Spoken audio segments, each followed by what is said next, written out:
Well, we are getting more and more. That's fantastic.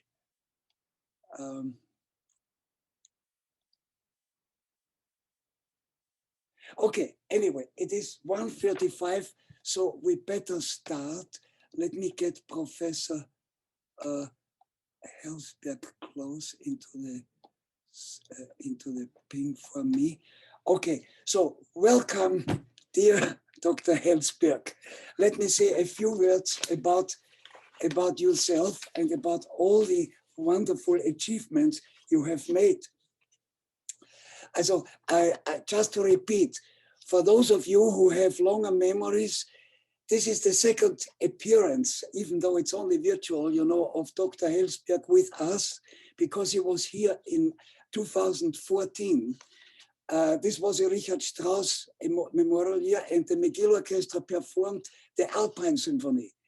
And we were so fortunate that Dr. Hellsberg came for that occasion, and he gave a fantastic lecture on the very close relationship which Richard Strauss had with the Vienna Philharmonic Orchestra.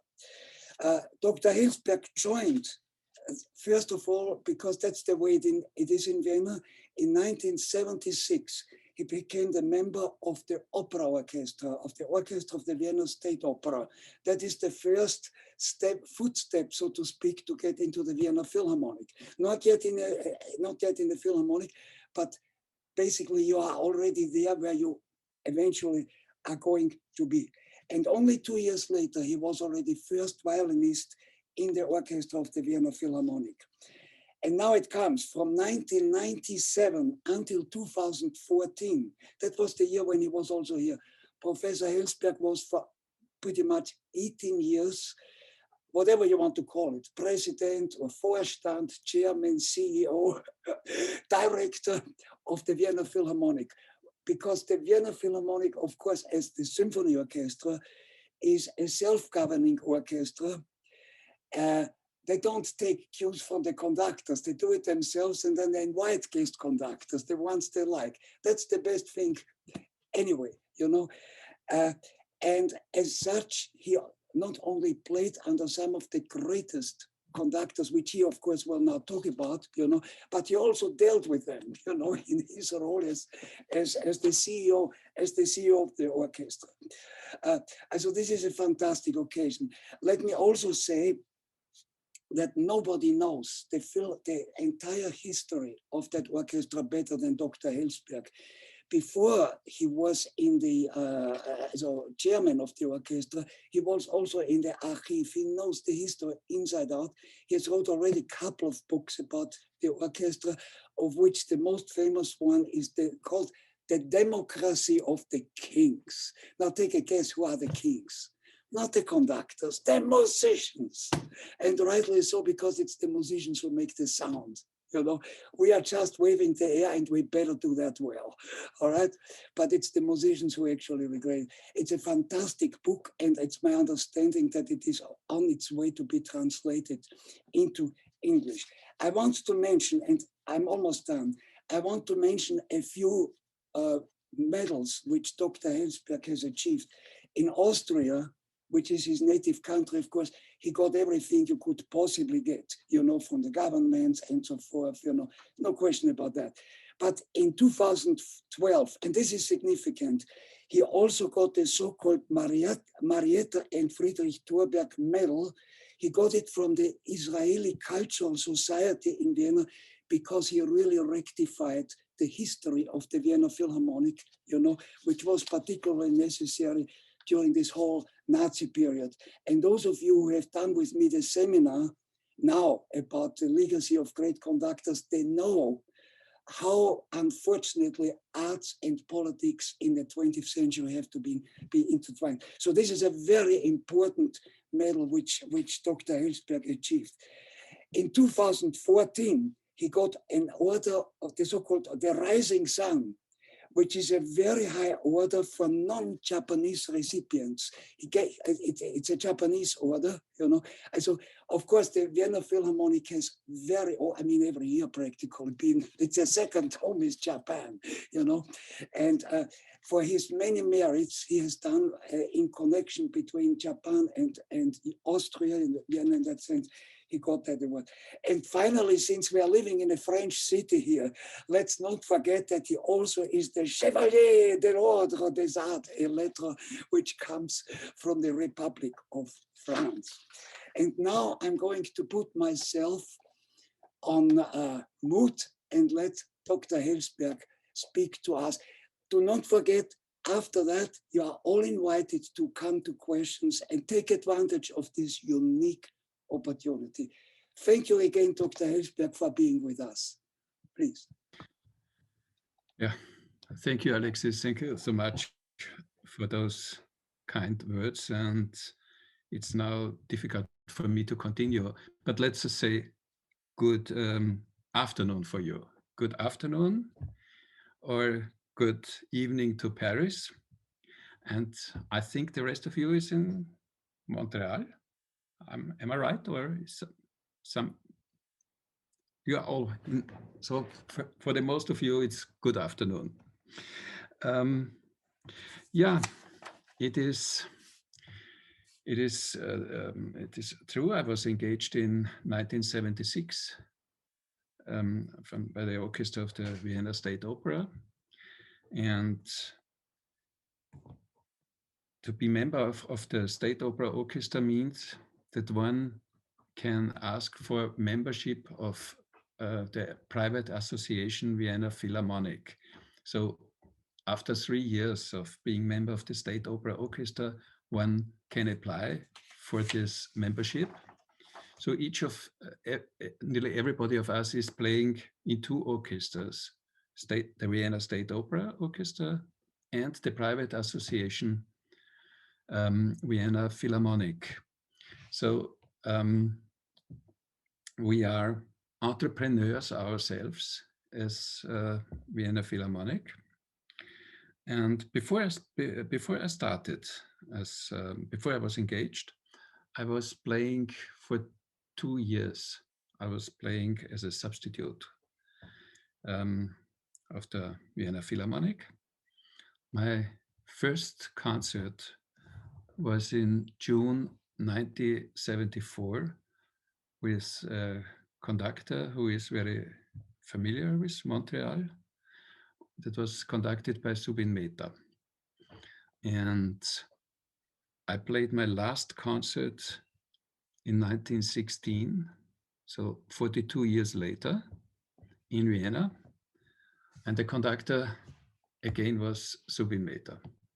But it was not by chance. I wanted to end my career as an orchestra musician with the same conductor with whom I started it.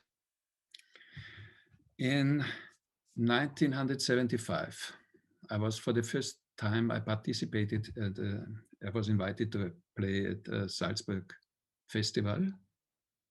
And in that summer, so my first Salzburg summer, there was Herbert von Karajan was conducting Figaro and Don Carlo. Karl Böhm was conducting Così fan tutte and Frau ohne Schatten, both of them conducting concerts. And at the end of the season, Leonard Bernstein came for conducting Mahler's 8th Symphony. So my first summer was with Karajan, Böhm, and Bernstein. Not a bad beginning, I must say, and which was really not only impressive. It I must say those experiences, and to see to work with those conductors as a very young musician. I was 23 at this time.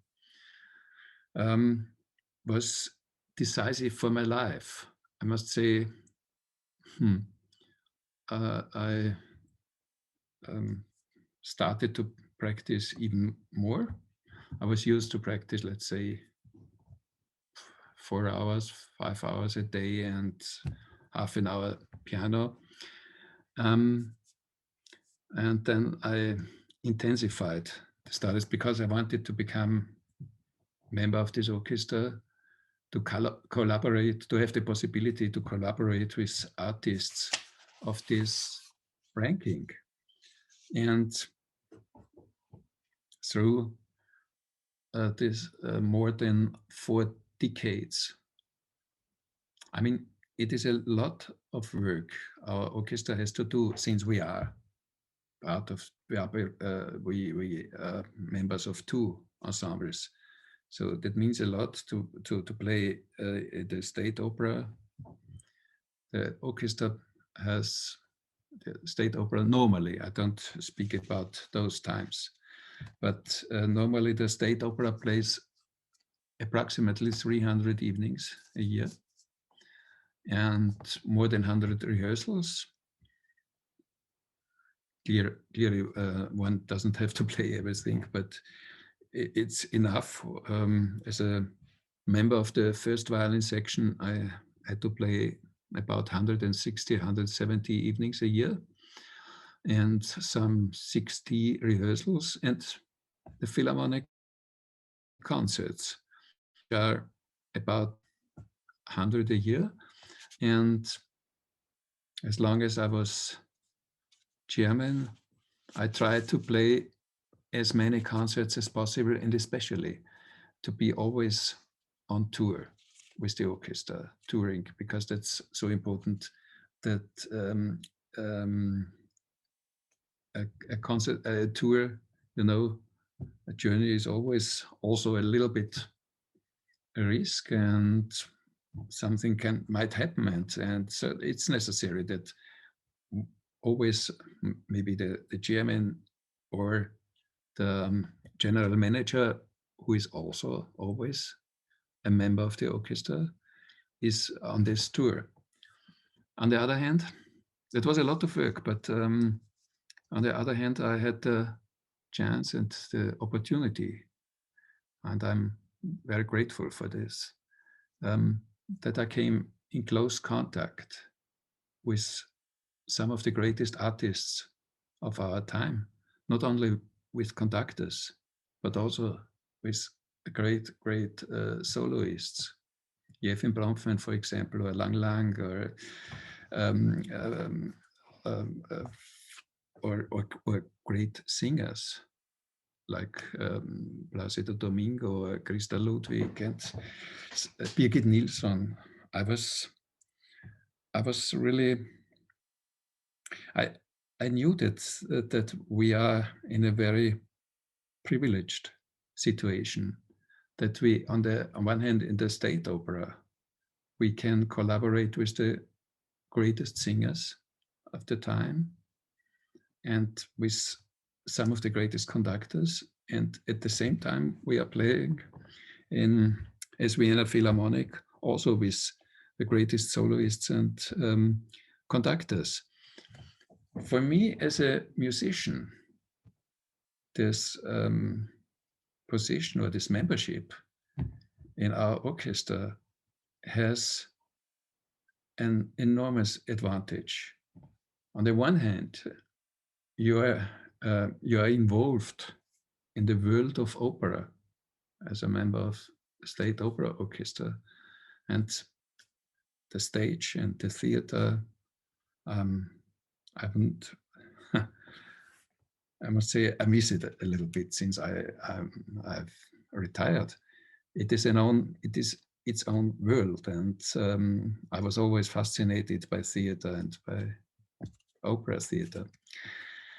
And so you know the opera literature, and you know as Vienna Philharmonic, the symphonic literature. I must say, alive. On the one hand, a member of explain me on an example.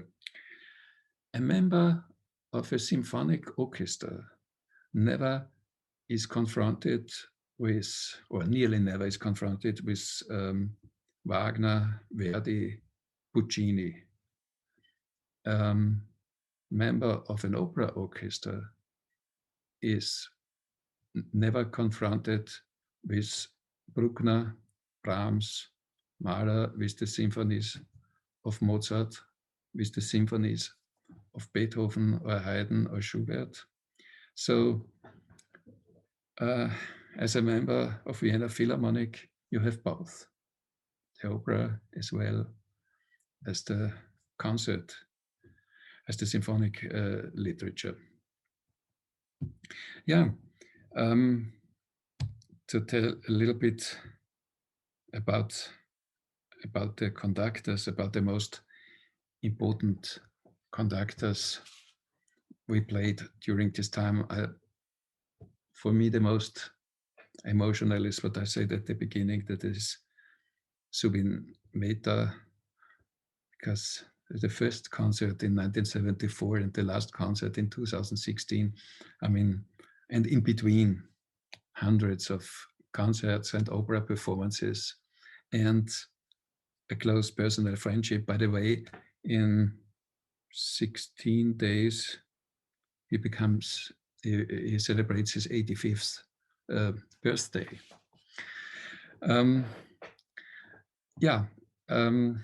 He was one at this time in 1974. He was 38 years, and I was 22. So a lot of time has passed since this. But in the first year, I told you from this first summer with Karajan, with Bernstein, and with Böhm. And it was so fascinating to work with all three of them within a few weeks, because they were so different, but each of them a unique and overwhelming personality. Böhm, who was very familiar with Richard Strauss, and who was very proud of this connection, and who always said that he was a friend of Richard Strauss. Böhm was an artist. I would say he was, in some respects, he was a kind of anti-artist, because he looked like like an official in a bureau, and not like an artist. But when he was on stage, he stepped back behind the music. So you had always the feeling, this is a person who is really a servant of music. And when I was, as a young guy, we started to smile about him when always at the end of the first act of Fraune Schatten, or in the third movement of Schubert's great C major symphony, he had tears in the eyes. And that was very impressive. He was not a good guy, I must say. I knew him, I played first time when he was 80 years old. So there he was old, and this was there was no problem. But I know from colleagues of former decades, and he was surely, absolutely, I'm sure he was not a good, not a very good, nice person. But he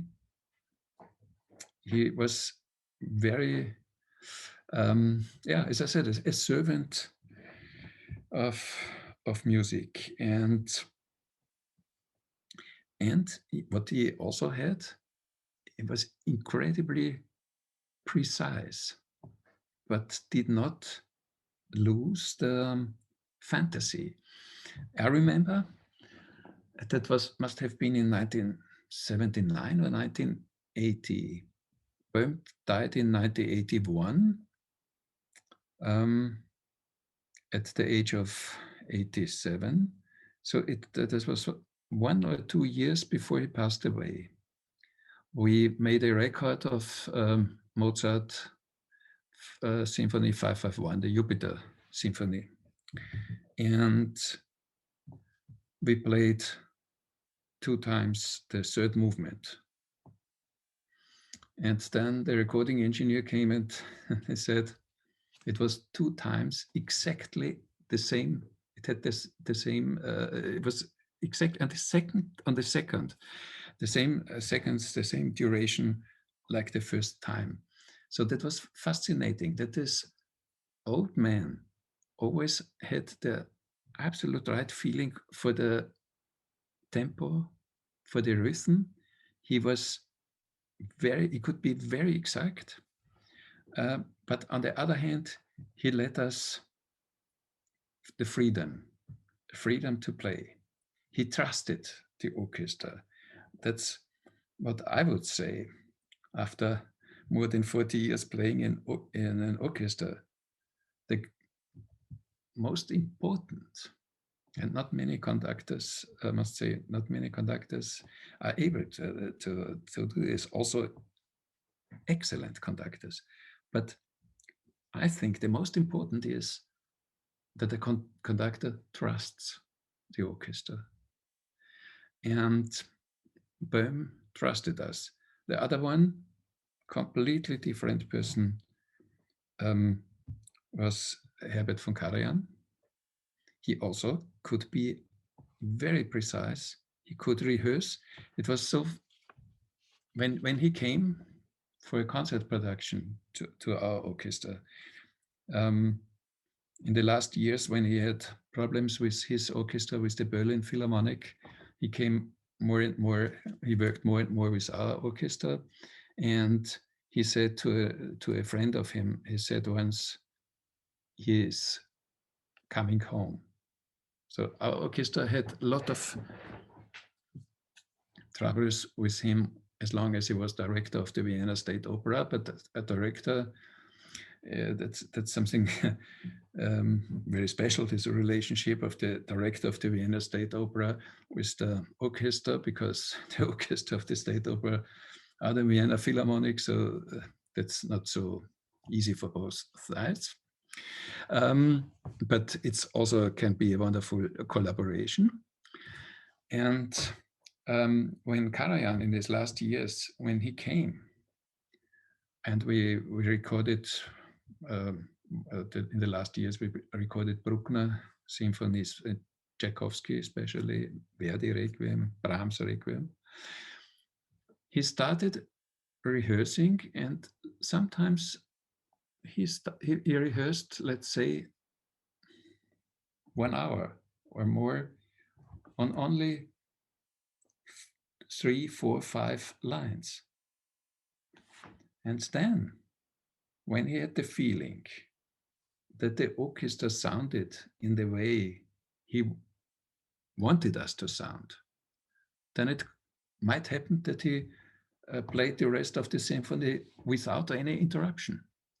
So, and it was fascinating how the orchestra changed the sound at the moment when he was, when he stood in front of us. And what also was great, the experience when he conducted opera, because he used to rehearse with the singers, also very intensive and exactly saying what he wanted, but in the performance he gave them any freedom, because that's then again the same. He trusted the singers trusted him, and also the orchestra trusted both of them, the singers and the conductor. I must say, not to forget, it is also a big advantage to be member also of an orchestra, an advantage in comparison with a just symphonic orchestra. As a member of an orchestra, of an opera orchestra, you are always collaborating with the most natural of all instruments, and this is the human voice. And the great singers have not only a wonderful voice, a great technique, but all of them, of the great singers, are also great musicians, and the phrasing of them is so important. And I often make this experience that you that you play, you are breathing with them, and you cannot play in a different way because it is so convincing. Let's say Domingo in his great times, or Pavarotti, or Birgit Nilsson. That were experiences I will never forget, and that's so important. That's so important for an orchestra, and therefore, if you listen to that, you always will hear the difference between an opera orchestra and a symphonic orchestra. A symphonic orchestra, they are fantastic orchestras, but they are used to rehearse, and then they are used to play their music. As an opera orchestra always must be with one ear in the orchestra and with the other ear on the stage. And always you have always to react what is happening on stage, because the singers, it is, in my opinion, it's the most difficult profession of all musicians, because they don't not only have to sing, but they also have to act on stage. And both together is an enormous challenge. And I was always impressed, and I was glad that I was so close to the stage. And the Vienna State Opera has an enormous advantage. The orchestra pit is not very low. So that means, I was, as member of the first violin section, I always tried to sit on the right side on the stand next to the wall. I must say there were some productions on scene where I tried to sit on the left side and as close to the that I could not see the stage. But most time I liked I liked it to play and also to look at the stage. And this was so I always had I felt so happy and so privileged, because when I was a student, I was very often on Stehplatz in the State Opera, and now I could I could sit there. I had not to wait for hours to get into the opera. I came to the performance, and I enjoyed it. And in my opinion, also for conductors, opera is the most important and the best school, because on stage, as I said, always something is happening, and as a conductor, you have always to react. If something happens in the orchestra, if something happens on the stage, which it was not foreseen, you have to react in a certain way, hopefully in the right way. And there were, I know, I remember some really great moments. I mean, great moments when a singer comes to an end suddenly, or is completely wrong, and then it's really a challenge for the conductor not to become nervous, to keep the orchestra together, and then to help together with the maestro suggeritore, to bring the singer again back. But continuing with the conductors, as I said, Karajan, Böhm, Bernstein. That was that was a trias in this beginning, in the first 7 years of my orchestra career. And there was also a young trias. That was Abbado, Mehta, and Maazel. And with all three of them, I played many, many concerts through decades. And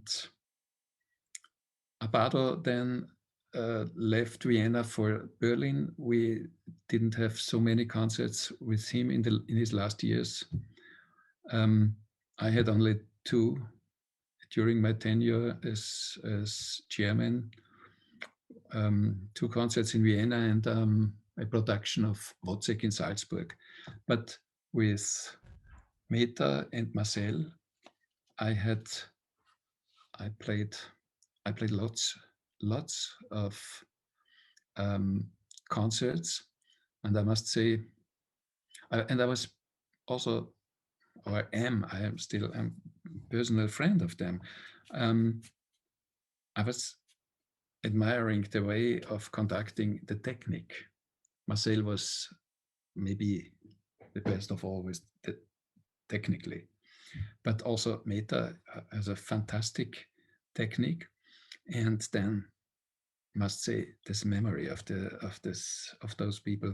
I once asked Lorin Maazel, I said to him, look, tell me how, if somebody says, now at the moment conduct this or this piece, how many pieces do you have in your mind, in your repertoire? And he thought, was thinking a while, and then he said, I would say about some 500. And I mean, this includes operas as well as kleine Nachtmusik. So, I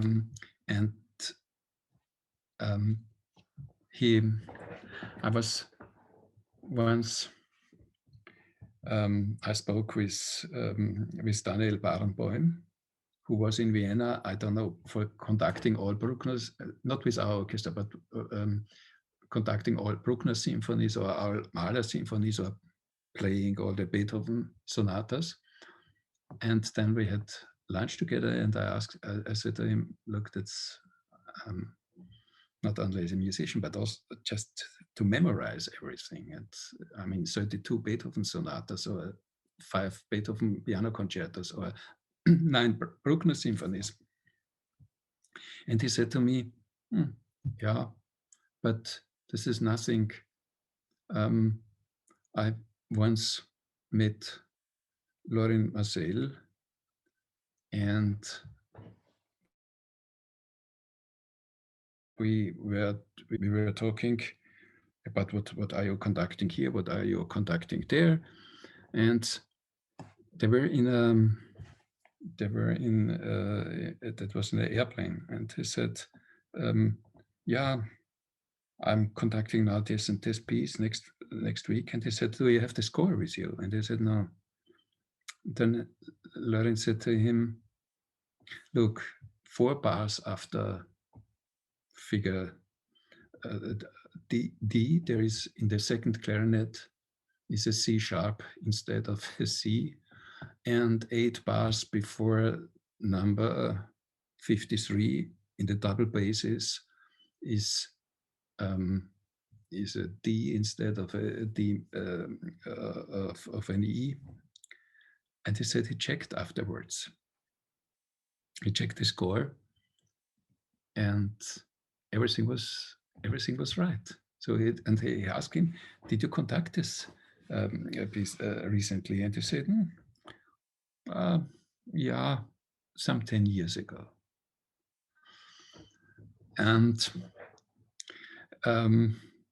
then I confronted Lorin Maazel with this. I said, Daniel told me the story. And he said, I can tell you another one. When I was a student, Lorin Maazel, then he visited a concert with Georges Enesco in Paris. And after the concert, he was very young at this time as a student, and he came into the artist's room and was waiting there. And there was a crowd of people. And suddenly a man jumped into the room and came to Enesco and said, "Hello, and great to see you again." And Enesco said, "I'm sorry, who are you?" And he said, "Oh, you don't remember me? We studied together in Romania, and we were in the same conductor and composition class." And then Enesco said, "Oh, now I remember." And then he went to the piano, and then he said, "Your name is this and this." And once we had to make a fugue about the following theme, and he played on the piano this theme, which he heard as a student once. And then he said, "And you, in your composition, you made this and this and this mistake." Can you imagine? So what I wanted to say, to express with this examples, this is my admiration. I mean, for those artists. I mean,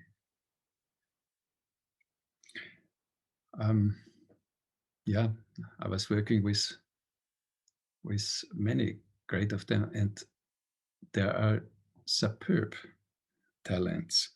And it's so, for me, it was always so fascinating that this is, in each generation you have such outstanding people. I know one of the now greatest violinists of our days, that's a young Viennese, he's now 26. This is Emanuel Cecnavorian. He plays in 1 week with one rehearsal, 3 violin concerts. He played Brahms and Sibelius and Beethoven within 1 week. By the way, he's now starting a career as conductor, and he's also very successful. And I know that he will make his way.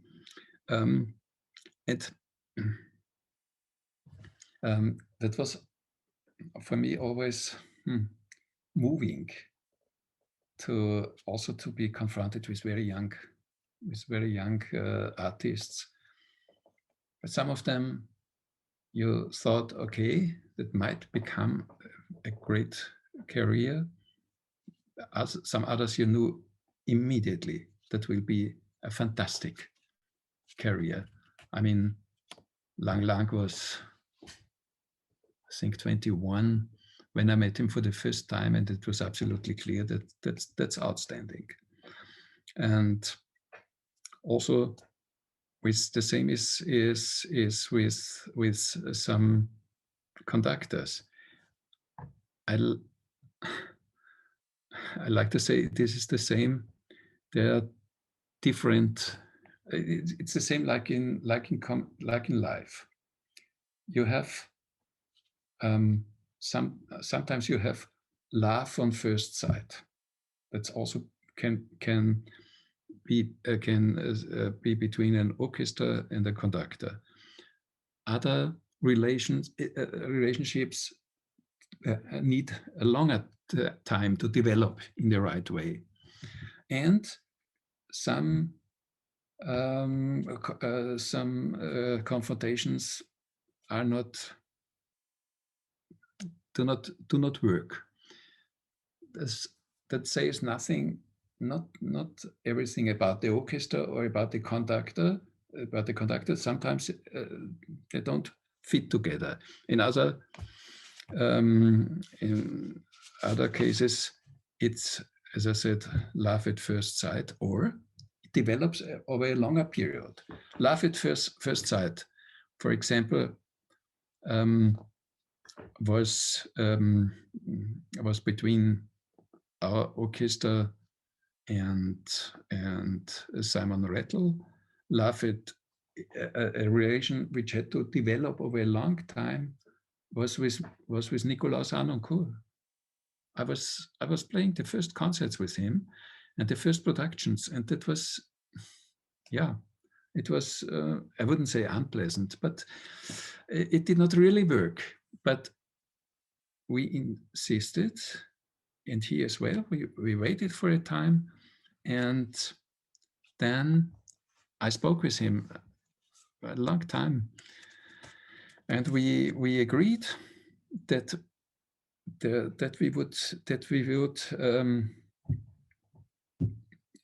we would come together at the right moment, and this moment came, and then until the end of his life, we had a fantastic collaboration.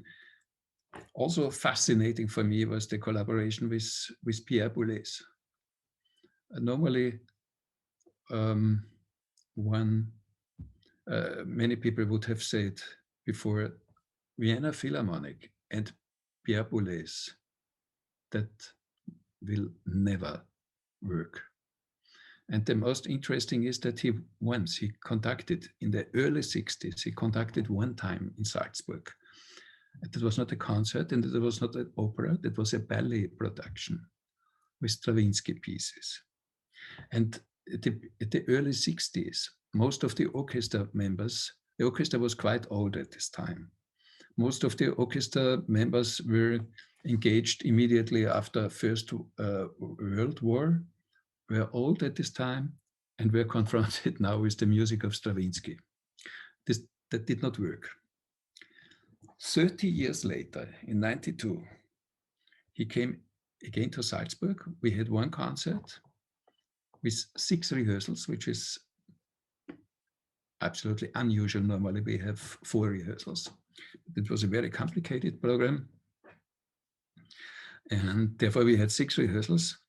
And there it was really, I was there. That was love at second sight after the first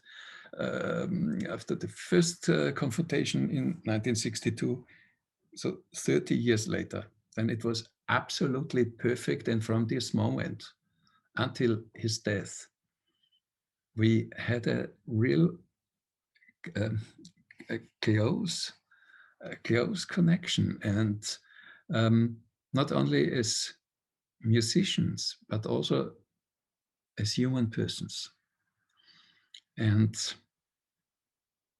yeah, I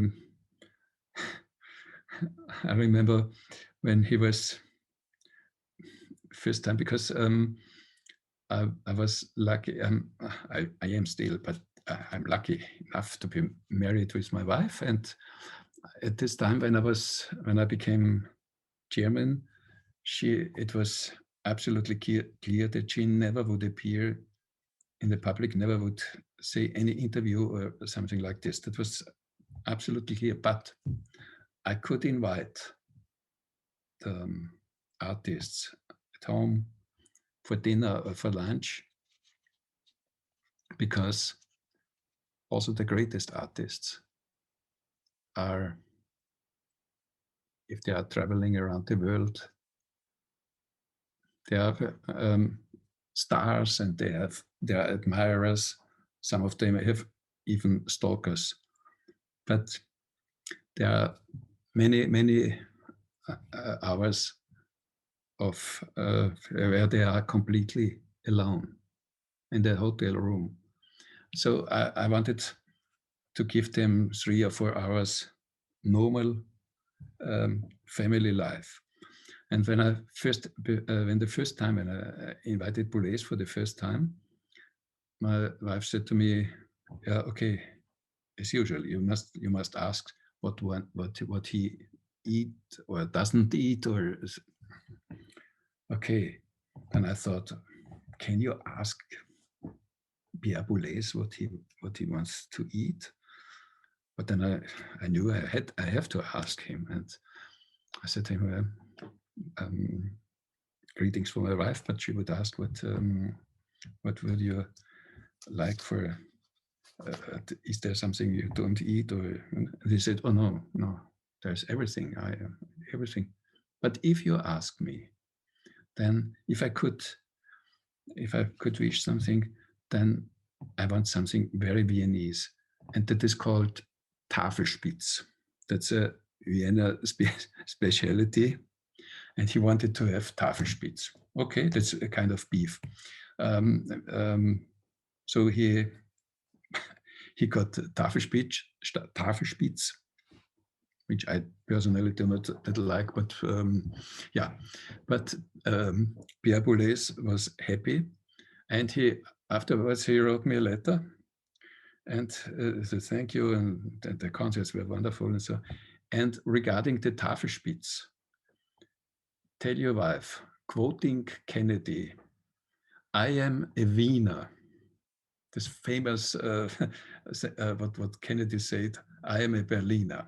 Ich bin ein Berliner. There he quoted, quoted in this way, he quoted Kennedy, but saying, ich bin ein Wiener. Yeah, I must say, it was for me, that is also an advantage, Alexis, which Vienna Philharmonic has, that we have no principal conductor. It is as each coin has 2 sides. That has its advantages and its disadvantages. If you have a principal conductor, then he is responsible for the majority of the artistic problems, and he will form the orchestra in a certain way if he's a great personality, and all the conductors of great symphony orchestras are great personalities. But if you have this guest conductor system, as we have, then you are confronted with many of the greatest artists. And it's so interesting to play one and the same piece with different conductors. The biggest difference I ever experienced was I think it was in June 2002. We had some rehearsals in Vienna for Salzburg Festival, which starts in end of July. But we had some rehearsals before in Musikverein in Vienna, rehearsing Don Giovanni with Harnoncourt. The rehearsal was from 3 in the afternoon until 6. And then we went a few steps to the Theater an der Wien, which is also a theater, an opera house, a smaller opera house in Vienna, where the state opera sometimes plays. And we went there. It's a walking distance of 8 or 10 minutes. So at 8 o'clock, we ended rehearsing Don Giovanni with Harnoncourt. And at 6 o'clock, we ended rehearsing with Harnoncourt. At 7 o'clock, we started playing a performance of Don Giovanni with Riccardo Muti. So these are absolutely two different worlds, but both ways were absolutely convincing. And that offers you, that gives you, I mean, you can say, I prefer this one or this one, but each possibility was in its way great. And that gives you also another perspective of a masterpiece.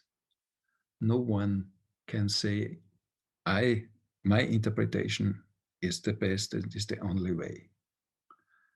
There are different ways. You can, you can see the Pietà of Michelangelo in different ways. You can hear the Zauberflöte, the magic flute in different ways. And you can can read Hamlet or understand Hamlet in different ways. It gives, there are so many perspectives, endless, of a great masterpiece. And this is for me the result of, 42 years playing in our orchestra.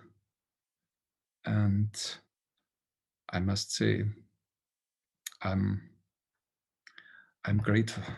grateful for those decades.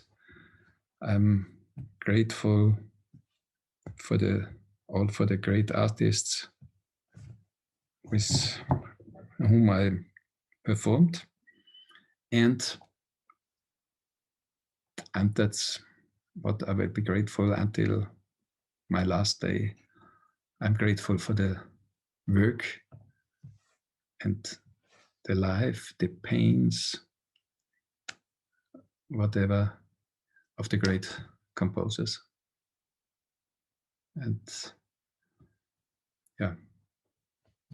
that is, if you can share, these feelings, then I can ensure you that you have a happy life as a musician. Thank you.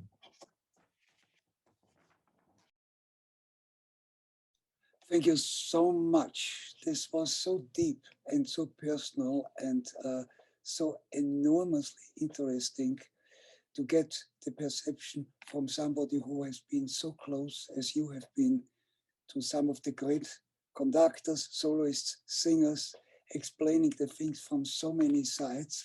I'm sure that there are many people who have questions for you now. Who wants to start? Who has any questions to Dr. Hellsberg? Don't be shy. This is a unique opportunity. Maybe if I... Alain, of course. My dear colleague. Alexis, if I can start, yeah? Of course. Yeah. So maybe it's what you can consider that as an invitation for all to come and ask questions to Dr. Hellsberg. Yes, I have a question. If it's possible to answer that, is it possible for you to summarize, maybe in a very few words, what you think all these great conductors being so different, what did you find that they have something in common? Being so different and being so great, all so great, what they have in common that makes them great?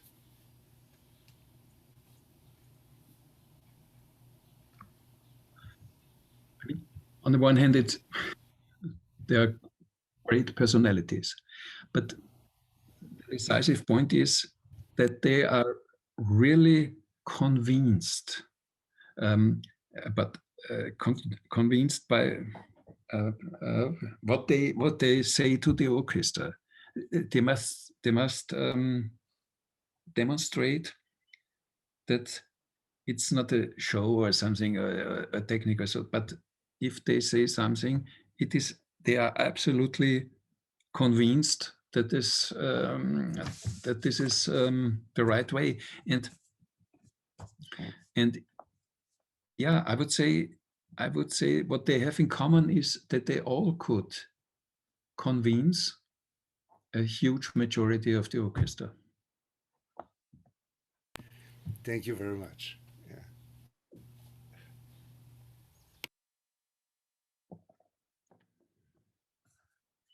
Alexis, you have to conduct the questions. Oh, I'm sorry. Yeah, I have also a few questions, but I want first, of course, my colleagues and my young colleagues, because I never refer to students as students, because I think of myself as a student myself, and I want to stay a student as long as I live. So please come forward. Come forward. Anybody? Ben? Oh, Meyer, sure. Mr. Sasson is a businessman, yes. but he's a private student of mine. And Yes, he's yes. playing the piano. Please, Meyer, go ahead. That's right. Yes, I've been playing piano for 40 years now. And I have started already taking conducting lessons because, you know, after 40 years of piano, it's always good to know the conducting has been really something that really you get very passionate about conducting. I do have a question about great conductors. You know, when you refer conductors to the printed score, do you find that they all, even though they're of their greatness, have they ever diverged from conducting something that they see that the printed score does not write? Or do they all really follow? There was a strange noise now, but it's not okay now. Yes. Can you repeat? Did you hear me? Did you hear me? Yeah. Can you repeat the last sentence, because there was? Yes. Yes. Sorry. So in great conductors, you know that they have a lot of power, and of course they can do, you know, whatever they feel like hearing. They will expect the orchestra to play, but if you refer to the printed score of what the composer wrote, do you find that the greatest composer, the greatest conductors, all follow exactly what the composer's indications and markings?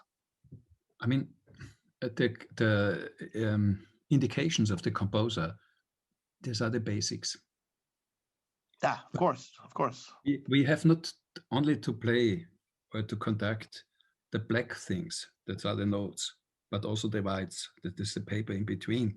Yeah. So Carlos Kleiber once said, I knew Carlos Kleiber very, very well, and as a private man, it was in some respects a tragedy, because he was a genius, but it hated to conduct.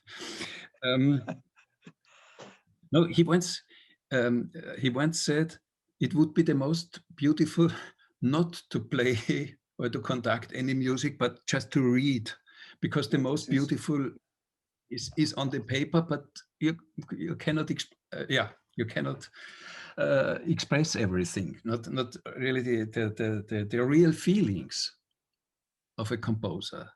And if you study the life of the great composers, and if you study what happened to them, to some of them, and in some situations, and what they on which works they are, what they produced, it's unbelievable. So, but it's not only for conductors; that's for instrumentalists and singers as well. Same. Yes. You know, in conducting, you know, conducting is not really well understood by the public. You know, people really don't understand how difficult it is to conduct, and to understand, you know, the cues and the dynamics, and it's really hard work to be a conductor. But it's not really well understood by the public, which I find, you know, because to them it's just a person's waving a stick, and they don't really understand, you know, the architecture, the great architecture of a printed score, for example, of a Beethoven symphony, for example. My question is, what, in your opinion, would sensibilize the public to conductors today, that they don't see just a man with a stick? How do we make people understand the complexity of conducting? That's a question I would like to ask a man who really understands, you know, the Vienna Philharmonic really good. But this is a very, very, very interesting thing, because that means what you that is important also in other parts of life, because you are speaking about, Alexis, help me, about Bildung. Education. Bildung.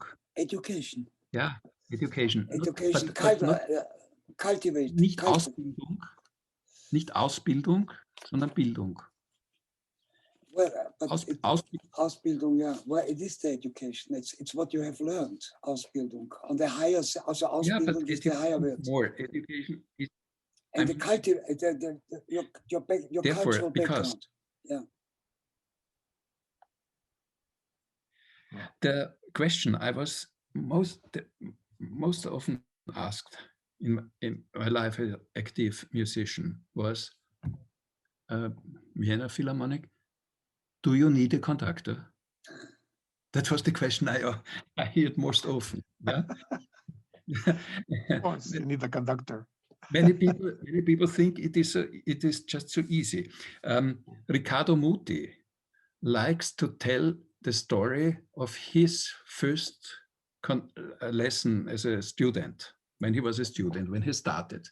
He had a very famous teacher in Italy, and he started the first lesson in front of his class. He started, you make this, something will happen. Yeah, and many people are on this level. Something will happen and don't understand, and that's very, very, that's really complicated, because even music lovers like to, most of them think a conductor, what you said, a conductor, yeah, it is waving, but the orchestra plays more or less alone. Yeah. It is true, I would say, until even a Bruckner symphony. Brahms, I tried it already once, but even a Bruckner symphony and the whole classic literature, you could play technically without a conductor, technically. But what an orchestra needs, you have there, if it's a top orchestra, then you have there, let's say, 80, 90 top musicians, and you have at least 150 ideas. I mean, it's a little bit exaggerated, yeah? But everybody, yeah? And it would start the concertmaster versus the first viola versus the first double bass, and the first solo, the principal cello against everybody. And then the flutes, and everybody would say, I'm right. So therefore, you need one opinion, that convincing that the orchestra, the orchestra breathes in the same way or expresses the same. Karajan once said, an orchestra, if it's really in the best, the ideal mood is like Schwarm, sagt man das, Swarm, of birds. Birds flying. Yeah, but the swallows flying from Europe to Africa. Yeah, a school of birds. School? Yes. A school of birds. Yeah, we say school of birds. Yes. Yeah. Ah, yeah. They flying in one direction. The single one doesn't know where and why, but all of them know where to they go. And I think that's the that's the challenge for the conductor, and that's the reason why you definitely need a conductor. And do musicians like each other in general in an orchestra, in top orchestras, or is there a rivalry between musicians? Rivalry? Never heard. No. No, No, yeah, it is the same like in each community. I mean, there are close friendships. There are people who do not know each other. Some people who do not like one the other. And as a chairman, I was in between of all of them. Oof, oof. It was an interesting part. Yeah, but then. In the meantime, maybe this can be fixed. I have one question, if I may. George. Excuse me, but Ben was waiting for such a long time. Oh, I'm sorry, Ben. I'm sorry. Yeah.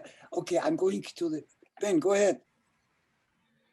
Thank you. First of all, thank you so much for your time and this wonderful talk. It's really appreciated.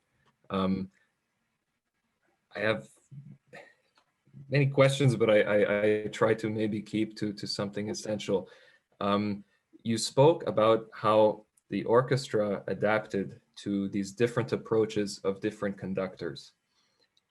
For my perception is that the Vienna Philharmonic is one of the most unique sounding orchestras in the world and the most consistent over the last 100 years. If I take a recording of 1930 with Bruno Walter and I listen to the orchestra today, you can hear it's really the same orchestra.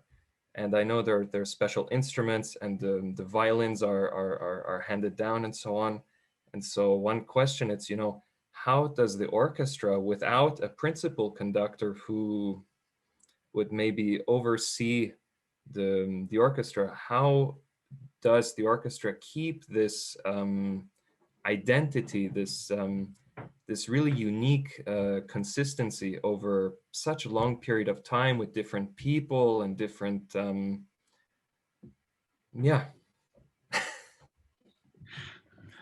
thank you very much, and especially thank you for mentioning Bruno Walter.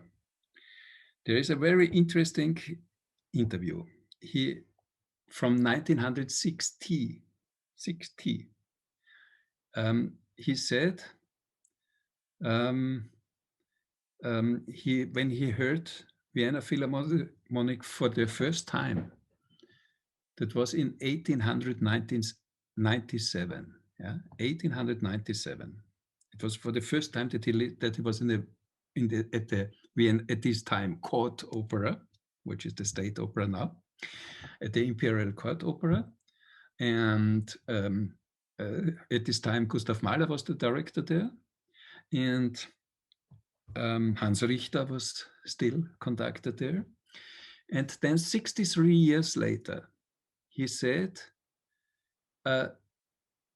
when he, after Nazi period and World War II, when he came back for the first time in 1947, he conducted the orchestra then from 1900 until 1938. And then in 1947, when he came back, he said afterwards, there were 50 years after he had heard us for the first time. He said no one of the orchestra of the former members was still playing. No one. It's clear after 50 years. And it was the same sound. And then in 1960, that was what he said in 1960 about his experience from 1947. And then in 1960, he came for a last time conducting the orchestra because that was the 100th birthday of Gustav Mahler. And there was a Sonderkonzert and him conducting for the last time. And he said again, he said also there to the musicians, he said, I'm so familiar with your sound and I have it in my ears since 1897. So for me, one explain, the only thing what I could try to explain is, first of all, for a long period, the orchestra was founded, Vienna Philharmonic was founded in 1842. For a long time, we had a tradition, it was always the first the principal player, let's say the principal horn or the principal flute, was the teacher of the next generation, and his best pupils became member of Vienna Philharmonic and then later became teacher. And so in some orchestra sections, you can go back this relationship teacher-pupil, back until 1819. That was long before Vienna Philharmonic was founded. That was the year when the Conservatory of Music was founded, which is the predecessor of the University of Music today. I mean, 1819, that was the time Beethoven was still alive. So that is one maybe attempt to explain. And the other is the fact that we are playing in the opera. That is, for me, it is so important to be confronted with the human voice and with this phrasing and with this listening to each other, because you are forced in the opera. You're always forced to listen, and there you cannot you cannot play in, let's say, in an egoistic way. You always have to listen to voices on stage as well as in the orchestra, and maybe this confrontation with the sound. And yeah, it is fascinating that such different personalities, like what I told you about Don Giovanni. I mean, Riccardo Muti, Mozart conducting, and Nicolas Harnoncourt, Mozart conducting. These are different worlds, but both of them, in some respects, the result was specific sound of our orchestra. No conductor, I mean, a conductor who would force us to play in a different sound, that will not work. That will not work on might work for 2 or 3 years, but not. This has no future. It must be a feeling. One must have a feeling for this sound. It is more soft. It's over the years it has become more brilliant, because nowadays that's what is expected from an orchestra.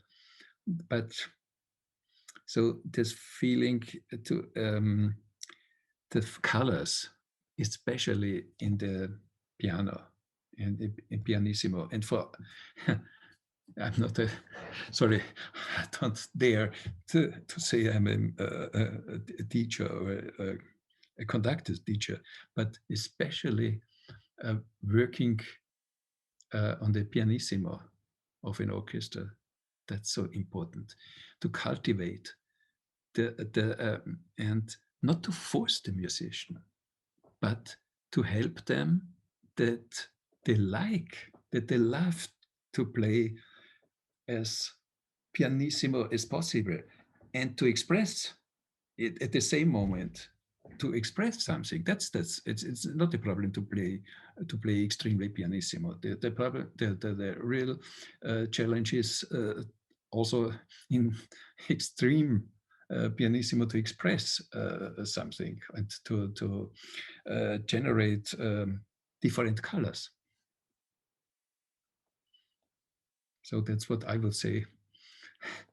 I would say is for a conductor that there you can learn really a lot from an orchestra. The orchestra can learn and you can learn, both sides, both parts. Thank you so much. Alexis, what do you say? What do you say to this? No, what can I say? I had a great fortune. I mean, it was a privilege that having been born in Vienna, I grew up with the Vienna Philharmonic because my parents had the subscription. I remember, and of course now in this seminar, I shared everything I could, you know, from personal experiences.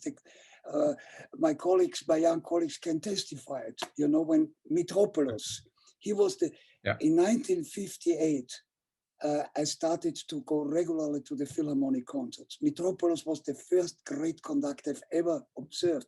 You will know that he was conducting the first 2 concerts on the beginning of the season, and was 2 consecutive Sundays, because then I think he had to go back to New York or whatever.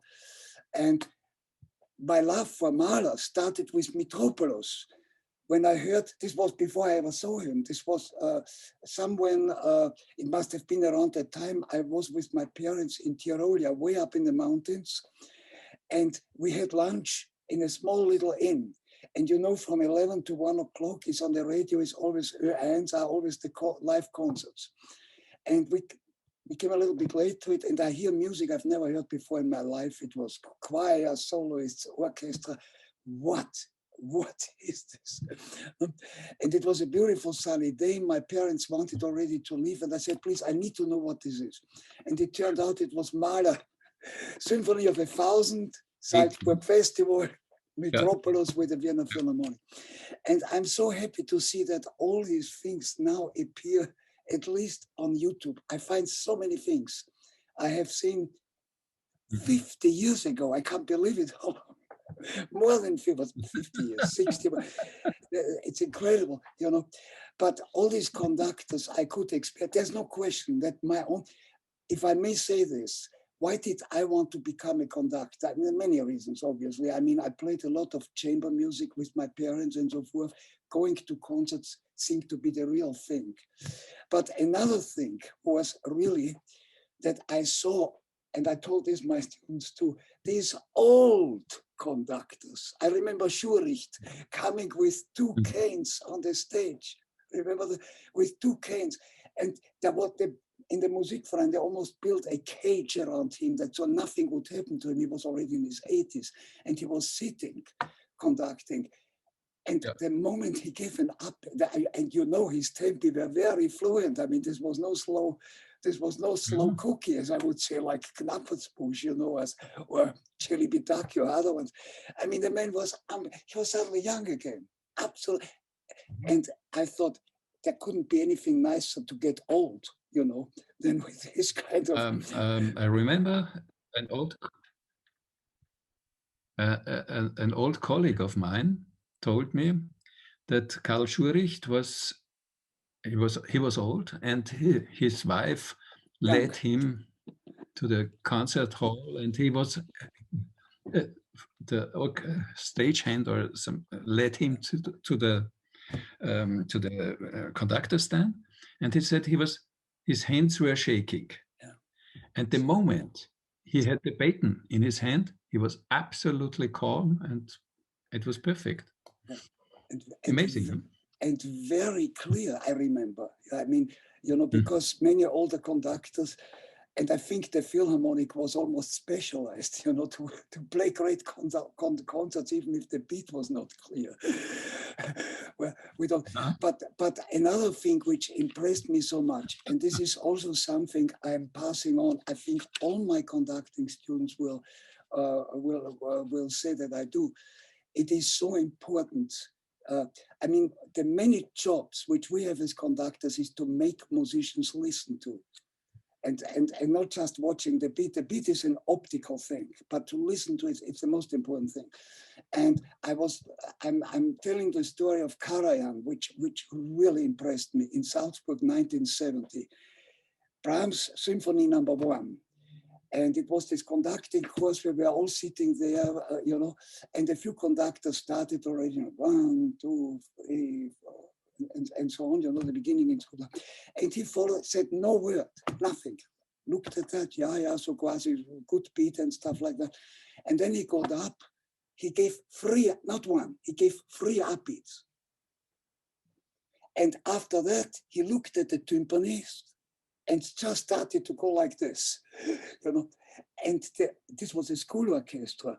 the sound difference, when the timpanist became the conductor, because you hear this bum, bum, constantly, you know, and everybody had to listen, obviously. And he was just concentrating on this legato phrase, you know, of the woodwinds in the string. The sound difference for not conducting, I mean, I think every great conductor knows. I mean, I've seen it with Schulich, I've seen Knappertsbusch, you know, all this. They knew when the best thing was not to do anything and just let the orchestra play, and then to come in at a moment where it is really important. But this one lesson of Karajan, I mean, this was a lesson for life. You know, I'm always talking to my students about the semiconductor within the orchestra. You know, when there's a cello line, usually in slow movements in Mozart symphonies also, you know, where things which were not conducted at that time. And wherever you see an opportunity to make musicians listen to themselves. Also not Bernstein is. We can hear you, no problem. On Bernstein. Well, there's this famous, one can see it on YouTube now, you know, where he just with his eyes, he doesn't conduct at all. He just directs the last movement of one of the Haydn symphonies, of course, with the Vienna Philharmonic. And you are all playing by yourselves, you know, and he just looks in the right direction. It's a demonstration of a conductor who showed he knew everything and did nothing. And if I may say a last example, and it brings me back to Karajan. I will never forget Mahler, Das Lied von der Erde, in the last movement, where there is this quite complicated recitative between the flute and the singer, and practically nothing else. And if you analyze this recitative, I mean, you see actually here's a 5/4 bar, here's a 3/8 bar. You could really analyze it in this kind of things according to the speech and so forth. And usually conductors conduct it. I've seen Schulich conduct it really all the way. Karajan was just standing there, did nothing. He obviously practiced it with the two people before. And the flutist was, of course, Galway in those days. It was the Berlin Philharmonic. Okay. Yeah. And it was just, I mean, you could feel that he was controlling the whole thing without doing anything. And this is really remarkable. It's sometimes harder to conduct, as when you think of conducting in a wide sense, by doing nothing than just by beating the time. Yeah, but that is the point what I mentioned first. This is to demonstrate that you trust the orchestra, and the orchestra will reward this because there is, I think it is even said by Karl Maria von Weber, that he and Weber was not only a great composer but also a great conductor. That he, on some places, stayed back and did not conduct, wanted the orchestra to play by itself and to watch the musicians that they were proud, that they were able to play without the conducting for some bars. And that's there is this famous Bernstein with New York Philharmonic when he stops conducting and just and leaving the stage and then coming back. What I said is it is technically only a few points where you have to know as a conductor what an orchestra needs. There are some places there you have to be precise, but the rest you should trust the musicians.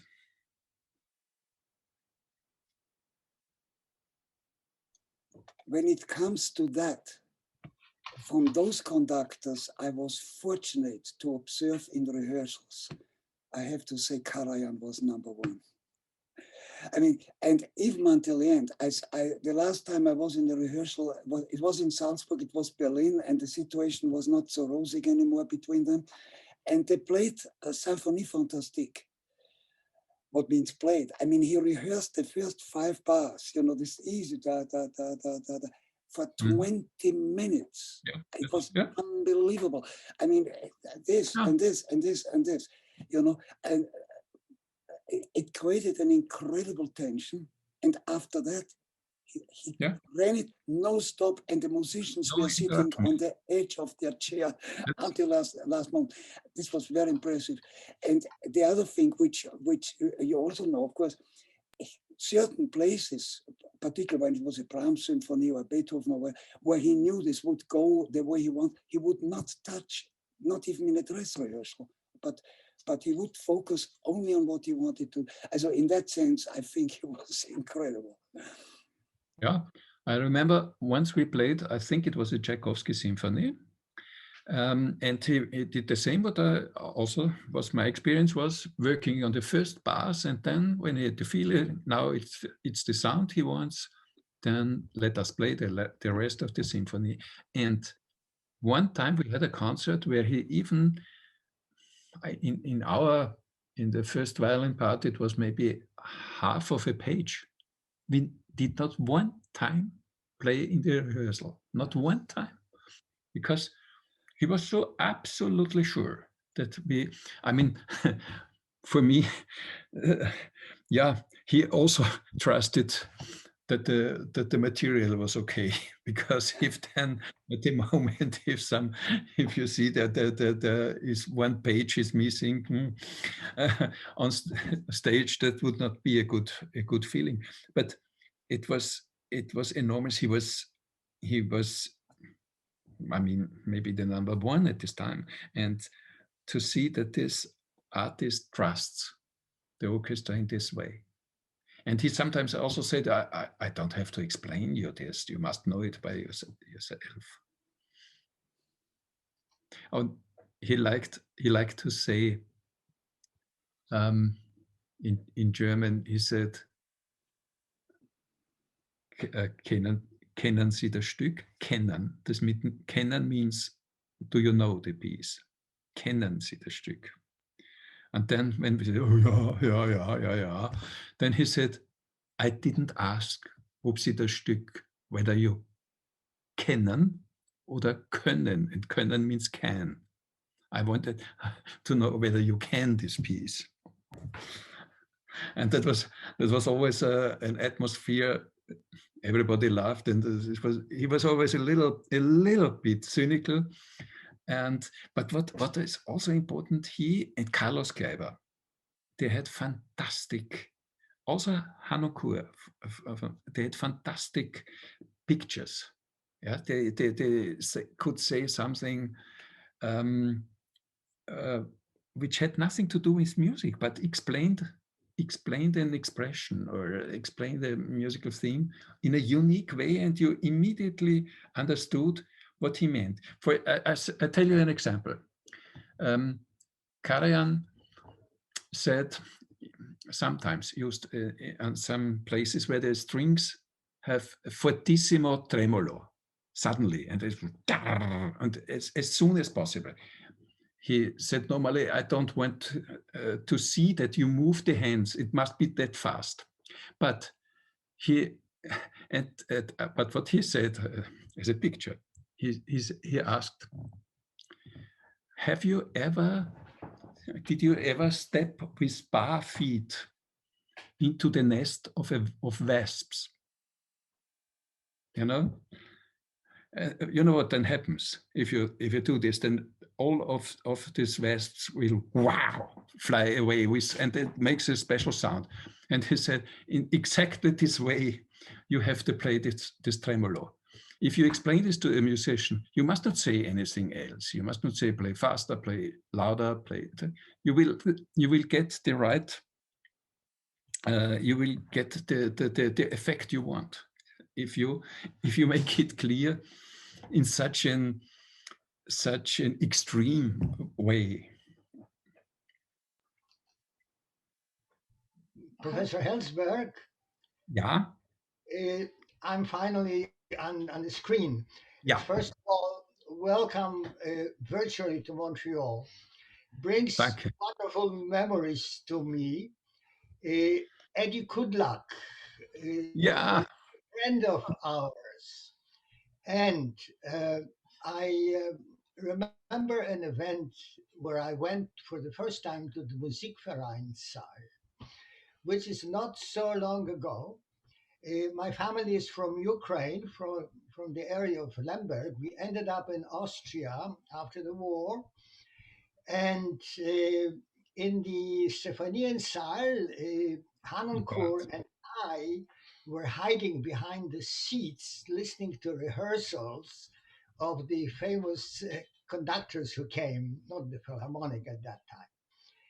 But I had an opportunity for the first time to be the Musikvereinssaal on a winter night.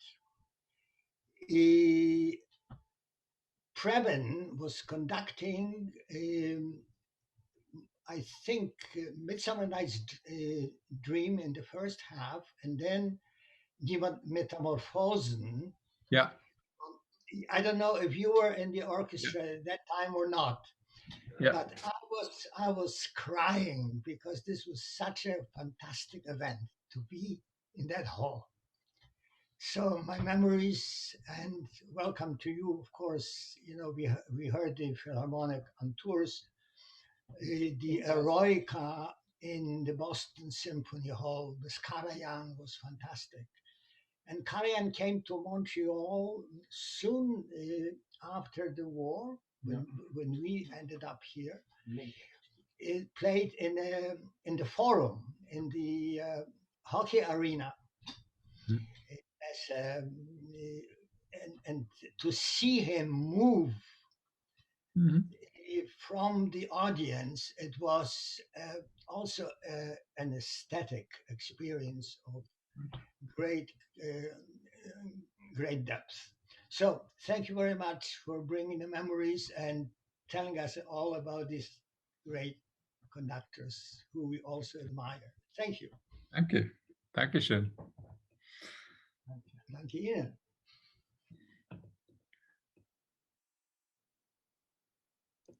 Who is next?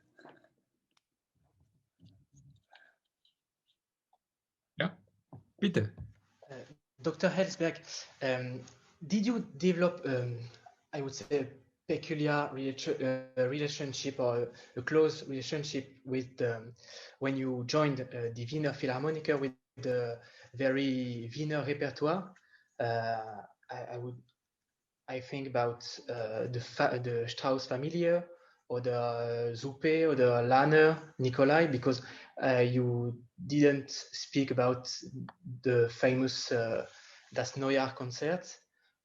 I think you didn't met Willy Boskowski, but there is a great history of this event, and it is not only a TV show. It is also great music. So, could you say a few words about it?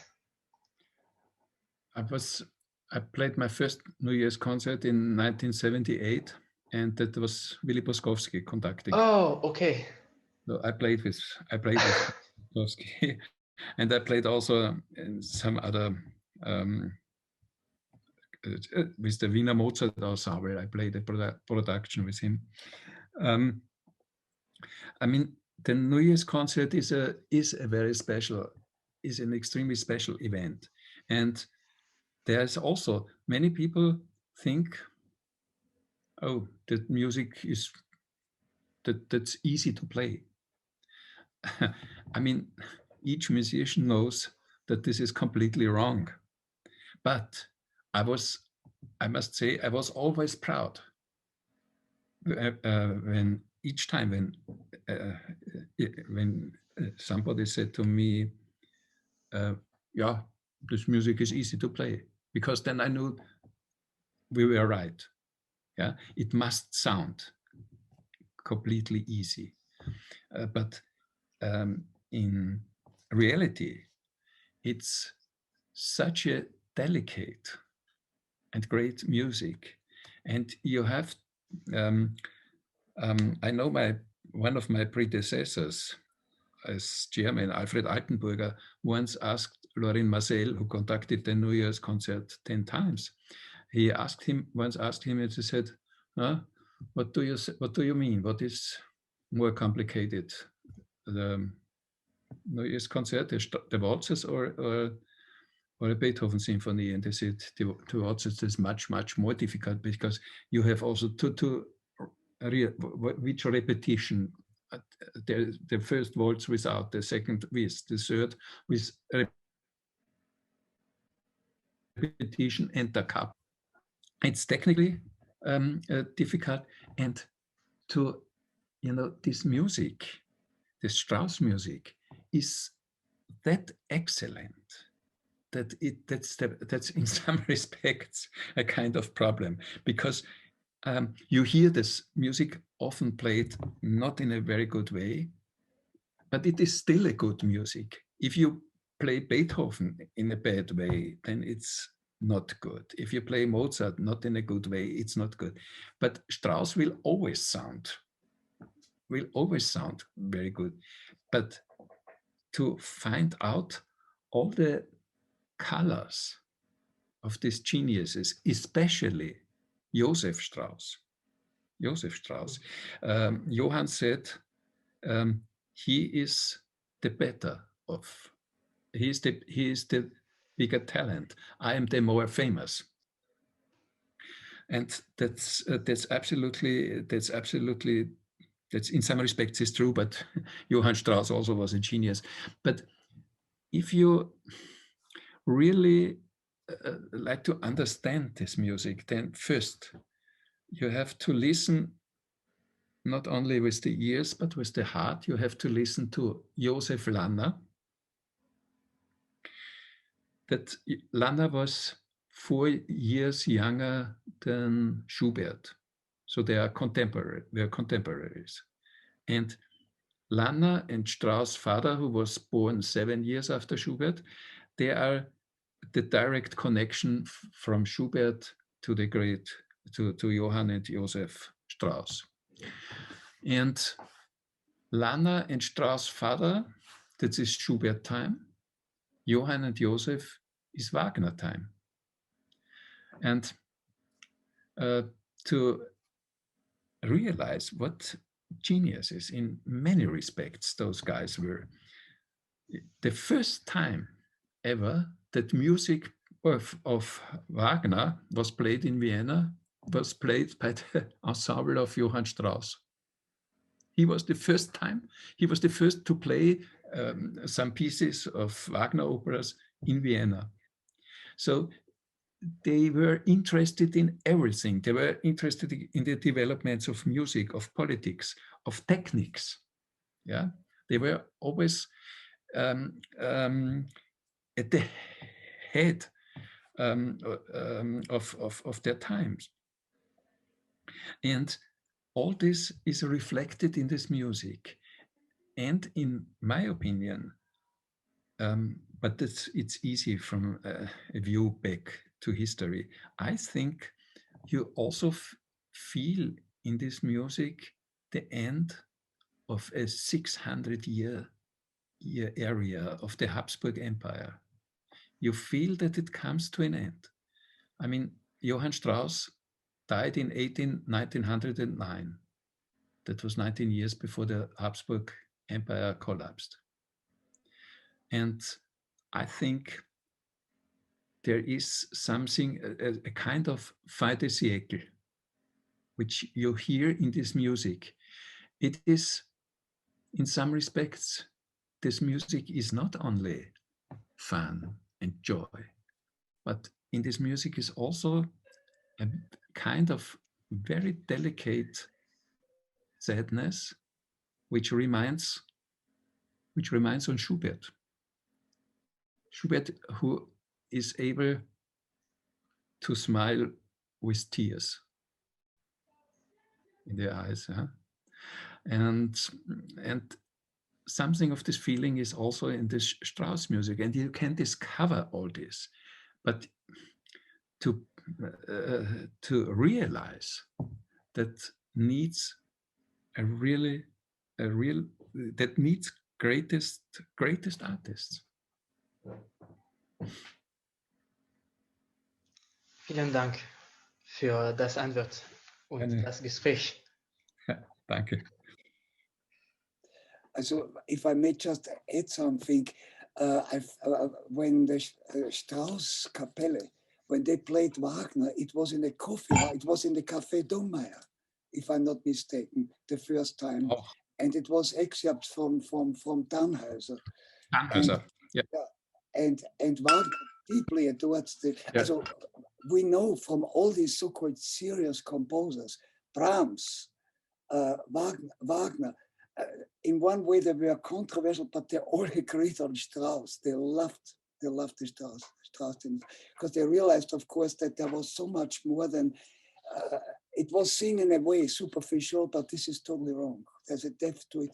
And I think, since you mentioned Joseph Strauss, also in Joseph Strauss, there is really something of this Schubertian, yeah. I cannot say it any way as you said it, you know, a smile in the tear and the tear in the smile, which is phenomenal, you know, this kind of, and of course, as far as it goes to the fin de siècle and the end of the monarchy, I think we hear this also in the late Mahler, in a way. In a way, yeah. Also, certainly. But also, I mean, the most significant, except the Strauss family, is the Rosenkavalier. Yeah. By another Strauss who is not a relative. That's right. The Rosenkavalier is fin de siècle. One would think it could be Strauss. It could almost yeah. Could be Strauss. Yeah, he uses in the waltz is a Joseph Strauss waltz, the Rosenkavalier waltz. Yeah. The main theme, Baridim, Baridim, Baridim, is the Dynamits, the waltz Dynamits by Joseph Strauss. Yeah. So that was an homage of Richard Strauss to the Strauss dynasty. But talking about the Strauss dynasty, because you said the great composers, Wagner said Strauss' father is the greatest musician brain in Europe. Liszt, who was the greatest pianist at his time, Liszt admired the Strauss. Verdi, we have Verdi. Tchaikovsky. Tchaikovsky is one of the great symphonic composers who was most familiar with waltz. And the first time that music of Tchaikovsky was performed publicly was in St. Petersburg, and it was also by the Strauss Kapelle, who played for 12 years every year in St. Petersburg. So, also Wagner, Verdi, Liszt, Tchaikovsky, and Brahms, some of the greatest musicians of all times, they all admired the Strauss dynasty. And that, I mean, that says more than enough about those geniuses.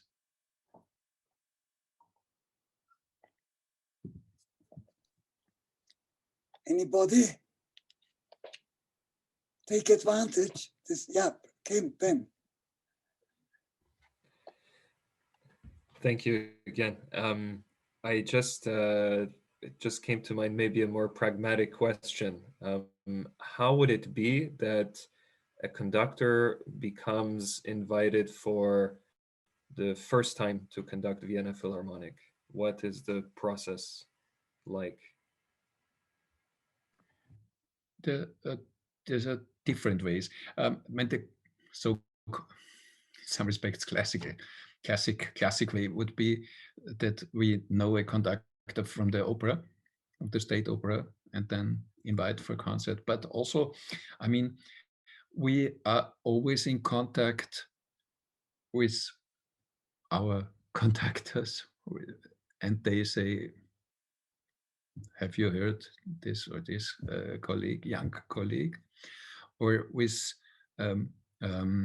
presenters of the great concert halls, and I mean, Vienna is in the world of classic music. Vienna is a hotspot. Nearly everybody comes to Vienna. So I was, when I was during my tenure as a chairman, I visited many concerts of other orchestras and conductors, and especially conductors which we wanted to, maybe to invite. We have an executive committee where we discuss those questions, and we have the General Assembly. The General Assembly is the highest body in our, that's a private association. So, and for example, I refused, but I said I want that the assembly, that the orchestra is really satisfied, and therefore we discussed this in the assembly. But I said at the beginning, in this case, we will not vote, because we are speaking about artists of the highest level. One can like this person or another person or whatever, but this is the highest standard. And it's not, I cannot, in this case, we will not vote. We will discuss. At the end of the discussion, we will know where we are, where we stay. And we were, in this case, it was absolutely clear. So there are many different ways. The opera, concerts of other orchestras, then agents, representatives of other colleagues of other orchestras. We are always in contact, or a colleague plays a solo concert in another city or another country, and then says, "Oh, there was a conductor, I liked him. Could you visit a concert of him?" And so there are different ways. Journalists, we are talking, also discussing the others, and there are many ways. And I was always, when we had a conductor for the first time, then I always said, look, but it's important to invite him again, and with with a completely different program. Then you can see it makes no sense, but it makes more sense to have one with a program, let's say Schubert and Bruckner, and the next time Debussy and Stravinsky, for example, or Mozart and Richard Strauss, and then you have seen more. One can be fantastic with one composer, and the rest is not so good. For example, there was one conductor who was the best ever for Leo Janacek. You know who it is? Yeah. I have a feeling to know whom you mean. Yeah, because there's only one.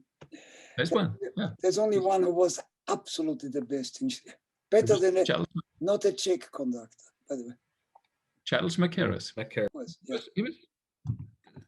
Janacek with him was unique. He also conducted excellent Mozart, but he was a Janacek conductor. But but this is maybe there are some conductors who are specialized on some composers. For example, Brahms with Bernstein was not really convincing, but Schumann with Bernstein was exceptional. Schumann was fantastic. Brahms was also good, but not that. There we had Brahms with Böhm or with Karajan was better, but Schumann was incredible.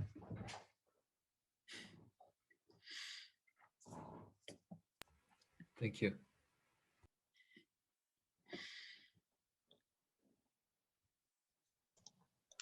I have a question.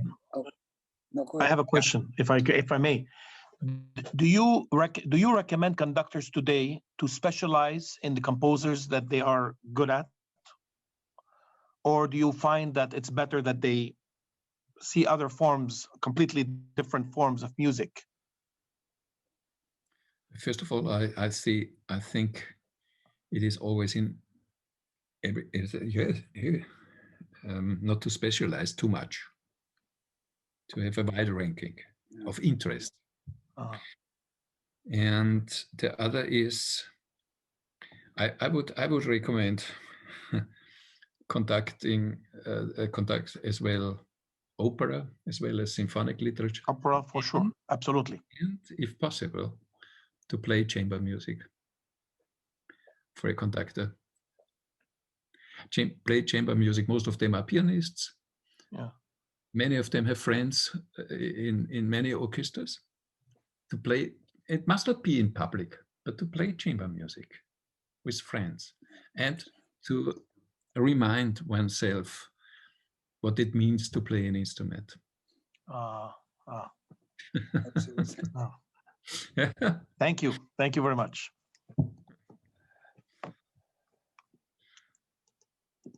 Anybody? We are coming anyway to the end of the time. It's shoot, Ben. Go ahead. Yeah. So if there's a sorry, is there two person? Okay. My question is related to a subject that takes more and more importance in the music world and in the world also in general, which is women conductors and women musicians. So my first question is regarding women instrumentalists. So I think you were appointed the director of the Vienna Philharmonic in '97, and I think that coincides with the year that the first woman was officially joined the Vienna Philharmonic. Is this a coincidence, or and if you can talk a little bit more on the women musician, the history of women musician in the Vienna Philharmonic, and also of women conductors. I mean, to reveal something about the history of the past of Vienna Philharmonic, especially between 1938 and 1945, that was not a coincidence, but it is not a merit of mine. It was a coincidence. I'm happy for it that it happened when in the same year when I became Vorstand, that the first woman became member of Vienna Philharmonic, but it was not my merit. It would be I would be proud if I could say that, but if you say it was in the same year, you are right. Let's say it this way. The other was what I can say is I heard hundreds of auditions behind the screen, and men as well as women. You don't know, it's a number. And everybody who says he or she can say that's a man or a woman, I don't really believe. It is just what you are, if you are listening to, and whether you think it's a good musician or not. And it's the same like what music means for me. It is the same what Joseph Haydn said when Mozart was concerned that he, at this age with 58, that he wanted to go to London. And for this time, Haydn was an old man, and London was far away. And Haydn said, yeah, but you don't even speak the language. And then Haydn said the most famous sentence about music in the history. He said, my language is understood throughout the whole world. And therefore, it is not a question of age, of gender, of race, whatever. The only question is good musician or not good musician. Hopefully good and best. Thank you very much.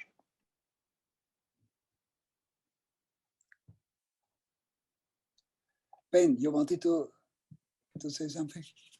Sure, I guess that we are at the end. We're coming at the, yes, we are definitely coming at the end. But let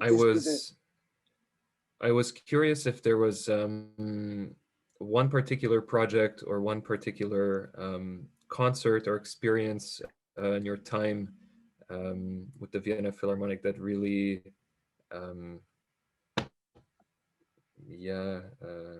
stood out for you personally, or that has some kind of deeper personal significance for you, if you can choose one.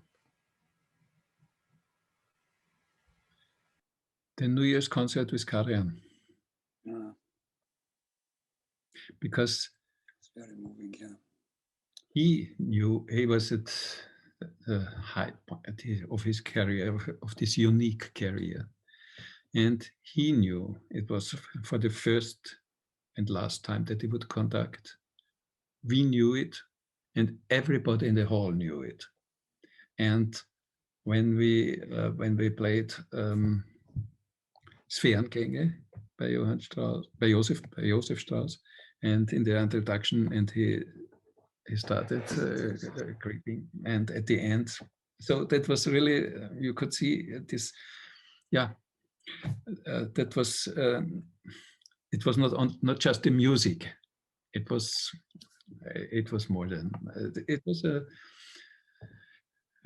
the summary of a great of a unique life and a unique career.